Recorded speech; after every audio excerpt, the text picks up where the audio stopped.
Now let's use what we've just learned to actually do an example. And John has given many examples on TDO chat. The blue cab, gray cab, the nun and the prostitute, the mammography exam, all of these kind of problems lend themselves to a Bayesian reasoning approach. So I'll walk you through three examples, and then we'll take a look at our calcium hydroxide and how we might design an experiment to actually know whether calcium hydroxide causes or is responsible for a higher fracture incidence. So let's do a thought experiment. You're an old country doctor that you don't have any statistical training, you don't know what a p-value is, but you've come up with a test that detects a rare disease that's in your village. And over the last 3 years, you've seen 1,000 patients total, and 10 of them had the disease. And your test detected 9 of those. Of the 990 that were healthy, 100 of those also had a positive test. So a new patient comes in today and has a positive test.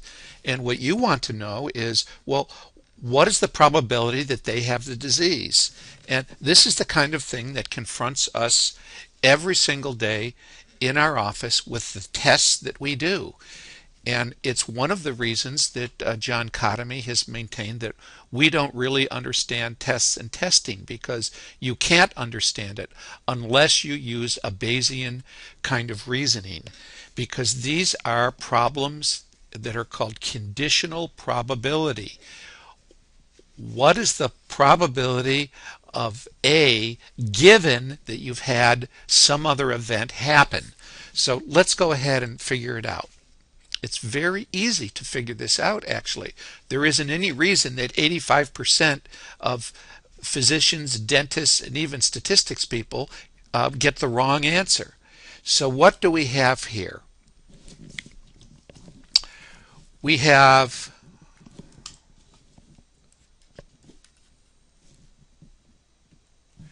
we have 1,000 patients, and of those 1,000 patients, 10 of them have the disease.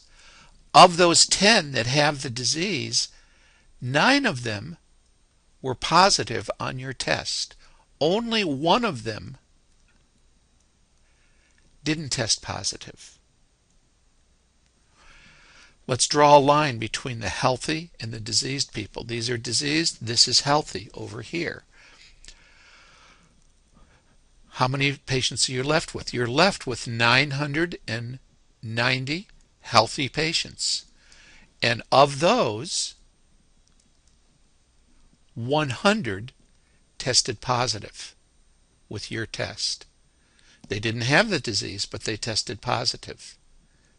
And of the balance, which is 890 patients, you're already starting to see the sensitivity and specificity. It's easier not to think of those terms because they can be confusing unless you're used to thinking of these things. Just think of it as numbers here for right now.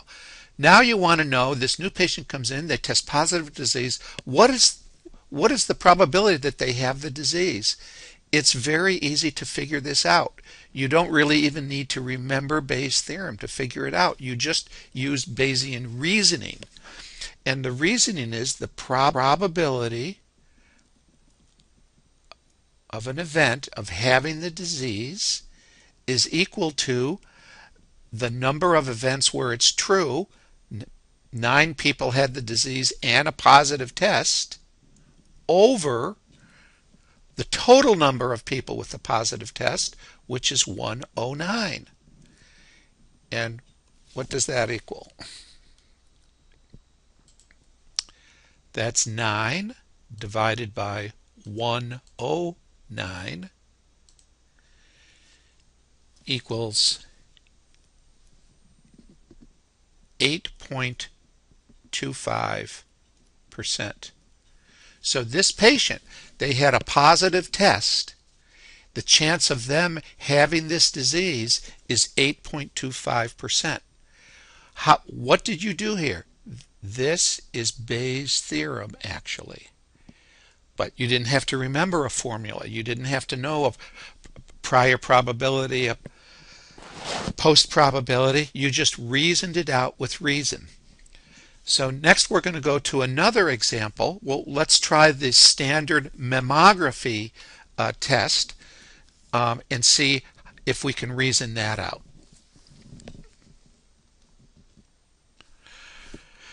So let's see how you do with the standard breast cancer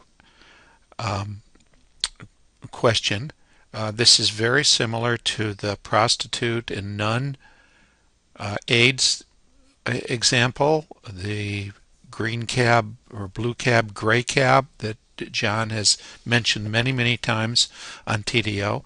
So let's use what we've learned and see if we can figure this out without learning a complicated formula. So it says 1% of women at age 40 who participate in routine screening have breast cancer. 80% of them with breast cancer get a positive mammogram. 9.6% of women without breast cancer also get a positive mammogram. A woman comes in, she has a mammogram, and it's positive. What is the chance she actually has breast cancer? So let's do our diagram and figure this out. It's really easy. So let's say we have 1,000 women. Let's just use 1,000 because it makes the numbers easier. Let's say we have 1,000 women. And we know it says that women at this age, 1% of them that participate in screening have breast cancer. That means that of these 1,000 women, 10 actually have breast cancer. Of the 10 that have breast cancer, the test positive on 80% of them. So of these 10, 8 of them will have a positive mammogram, which means that 2 of them have the disease, but the mammogram misses it. Now let's draw our line separating diseased from healthy. You started with 1,000 women and 10 of them had breast cancer. That means that 990 of them did not have breast cancer. But of these 990, you had 9.6% ended up with a positive mammogram. So you had about 95 women who tested positive but don't have the disease. And of the remaining, you've got 895 women who don't have the disease and test negative. Now a woman comes in, she has a mammogram, and she has a positive test. What is her probability of having the disease? Same thing we did before. The probability of the disease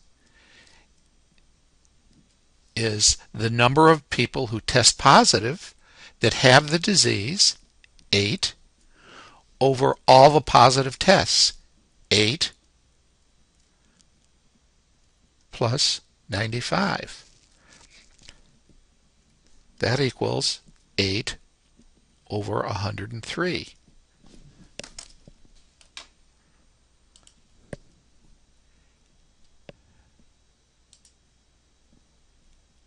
Eight divided by 103. That's not right. 8 divided by 103 .